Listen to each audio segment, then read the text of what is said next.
इस वक्त की बड़ी खबर रेवाड़ी से आ रही है। आपको बता दें कि CIA पुलिस को मिली बड़ी कामयाबी। 70 लाख की हेरोइन सहित 3 चढ़े पुलिस के हत्थे। CPF के एक जवान का नाम भी बतौर हेरोइन के मुख्य सप्लायर के रूप में आया सामने। पुलिस गिरफ्त में आया यह शख्स कोई छोटा मोटा आरोपी नहीं, बल्कि यह वह शख्स है जो आज की युवा पीढ़ी को पंजाब की तर्ज पर नशे की अंधेरी दुनिया के गहरे गर्त में डुबोने की एक कड़ी है, जिसके पास से पुलिस ने 70 लाख की हेरोइन बरामद कर इसके साथ इसके 2 अन्य साथियों को भी गिरफ्तार किया है, जो सभी मिलकर इसे हरियाणा के रेवाड़ी में सप्लाई करने की फिराक में थे। लेकिन इससे भी बड़ा चुकाने वाला खुलासा तो पुलिस ने यह किया कि नशे की इस खेप को सप्लाई करने के पीछे CPF यानी सेंट्रल पैरामिलिट्री फोर्स के एक जवान का नाम भी सामने आ रहा है, जिसकी पुलिस अभी गहनता से जांच कर रही है। पुलिस उपाधीक्षक अमित भाटिया के अनुसार 15 फरवरी को इन्हें एक सूचना मिली कि एक क्रेटा गाड़ी में रेवाड़ी रोहतक मार्ग से लाखों की अवैध हेरोइन लाई जा रही है, तो एक मजिस्ट्रेट की नियुक्ति कर टीम गठित की गई और गांव बीकानेर के पास नाकाबंदी कर एक क्रेटा कार को रुकवाकर उसकी तलाशी ली गई, तो उसमें से 140 ग्राम हेरोइन बरामद की गई, जिसकी अंतर्राष्ट्रीय बाजार में कीमत 70 लाख है। कार चालक अविनाश को भी उसी वक्त गिरफ्तार किया गया और कार भी कब्जे में ली गई, जिसके नंबर भी फेक मिले। रिमांड के दौरान अविनाश ने गांव चेलावास के 2 व्यक्तियों के नाम अमित व धर्मेंद्र बताया, जिन्होंने उसे यह हेरोइन दी है। इन दोनों को भी जब गिरफ्तार कर पूछताछ की गई तो इस नशीले पदार्थ के मुख्य सप्लायर का नाम सामने आया, जो CPF का जवान है, जिसकी गहनता से जांच की जा रही है। लेकिन जांच प्रभावित न हो, इसलिए अभी उस शख्स का पूरा परिचय भी नहीं दिया जा सकता। जल्द ही उसका भी खुलासा किया जाएगा।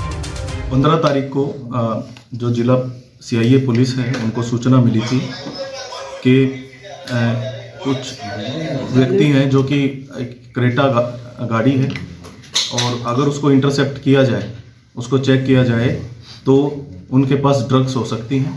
तो NDPS एक्ट के तहत नियमानुसार कार्रवाई करते हुए मजिस्ट्रेट को नियुक्त करके सभी proceedings under the supervision of magistrate वो की गई। गाड़ी को इंटरसेप्ट किया गया। बीकानेर एक विलेज है हमारी सदर एरिया में, उसके नज़दीक, और गाड़ी को गहनता से इसको चेक किया गया, तो उसमें एक व्यक्ति है अविनाश उर्फ रिंकू।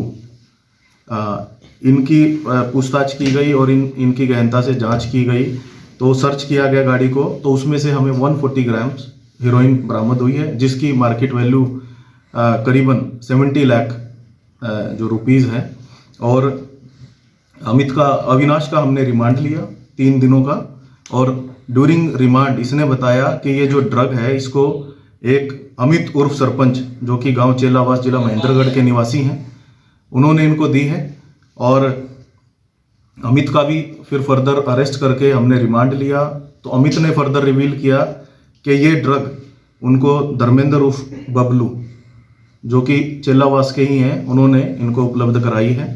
तो तीनों की जो अभी तक की जो इन्वेस्टिगेशंस एंड डिस्क्लोजर है, उसमें 2 चीज़ सामने आई कि गाड़ी ये यूज़ कर रहे थे क्रेटा, जिसमें इन्होंने एक फेक नंबर यूज़ किया हुआ था, और उसमें हमने इन्वेस्टिगेशन में भी अन्य धाराओं NDPS एक्ट की अन्य धाराओं के अलावा 420 IPC भी ऐड की है।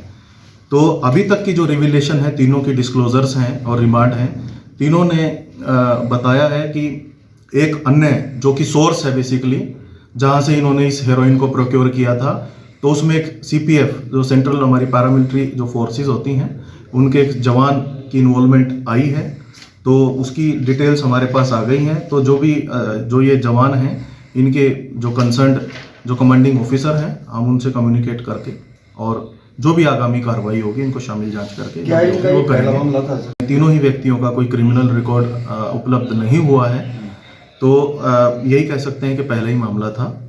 ये जो आप बता रहे हैं पैरामिलिट्री का जो जवान, ये कहाँ का रहने वाला और कहाँ पोस्टेड है और इसके पास कैसे आया?